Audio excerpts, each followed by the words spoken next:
Erick Thohir resmi ditunjuk sebagai Menpora yang baru menggantikan Menpora sebelumnya, yaitu Dito Aryo Tejo, teman-teman. Ya, seperti yang kalian ketahui, Erick Thohir mempunyai track record yang cukup menarik di bidang olahraga. Ya, kita semua tahu lah Pak Erick Thohir kemarin dan akhir-akhir ini cukup cukup lumayan viral di Indonesia lantaran memegang PSSI dan membuat timnas kita hampir lolos ke Piala Dunia. Tapi kalian tahu nggak sih kalau Erick Thohir di bidang olahraga dan di bidang kompetisi olahraga ini sudah lumayan melalang buana, teman-teman. Ya, Pak Erick Thohir ini adalah salah satu investor yang ada di Oxford University, MLS, dan juga pernah jadi presiden Inter Milan, teman-teman.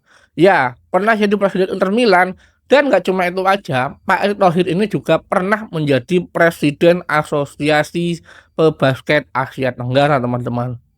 Keren nggak tuh? Track record beliau di bidang kompetisi olahraga, di bidang sport itu nggak dilakukan lagi. Mungkin Pak Prabowo menunjuk Erick Thohir di bidang Menpora ini mempertimbangkan track record beliau ya. Kalau menurutku sih dengan dipilihnya Erick Thohir di Menpora itu lebih masuk akal pada di BUMN sih, teman-teman. Setuju nggak kalian?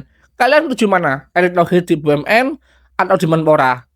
Atau di BUMN, di PSSI sama Menpora di triple job, teman-teman?